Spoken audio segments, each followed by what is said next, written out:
Maulang panahon ang bumungad sa ating mga kababayan ngayong huling Biyernes bago magpasko. Kaya naman alamin natin ang magiging lagay ng panahon, lalo na para sa mga babiyahe. Ihatid sa atin yan ni Pag-asa Weather Specialist Chanel Dominguez.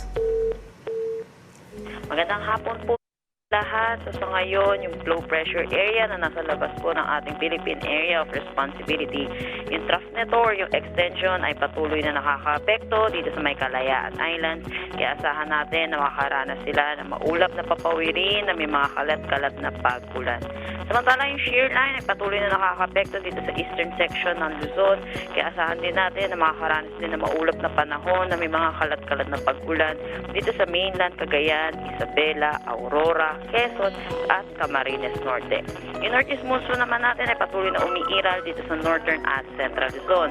Asahan natin na makakaranas ng maulap na panahon na may mga pag-ulan dito sa Cordillera Administrative Region na lalabing bahagi ng Cagayan Valley, Ilocos Norte, Ilocos Sur, Rizal at Laguna.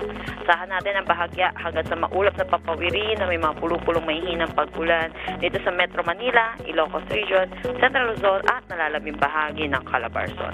Para naman sa Visayas, Mindanao, Mimaropa at nalalabing bahagi ng Bicol Region, asahan natin na iiral sa atin ang easterlies at magiging maaliwalas ang panahon na may mga tsansa pa rin ng localized thunderstorm lalo na sa hapon at sa gabi. Para naman sa update sa top 10 na pinakamababang temperatura na naitala, narito po ang ating mga detalye.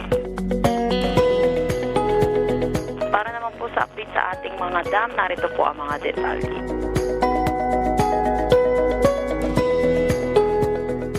Para naman sa magiging panahon natin sa susunod na 3 araw, ay asahan natin dito sa Luzon ay patuloy na iiral ang northeast monsoon. Kaya asahan natin na makakaranas tayo ng mga pag-ambon, ng mga pag-ulan, dulot ng hanging amihan.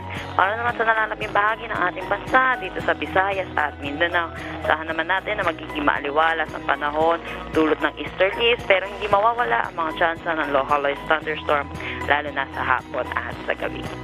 At yan po muna ang latest dito sa Pag-asa Weather Forecasting Center. Chanel Dominguez po at magandang hapon. Maraming salamat, Pag-asa Weather Specialist Chanel Dominguez. Paalala muli sa ating mga kababayan para maging ligtas sa lahat ng pagkakataon mula sa epekto ng pabago-bagong panahon, ugaliing tumutok dito lamang sa PTV Info Weather.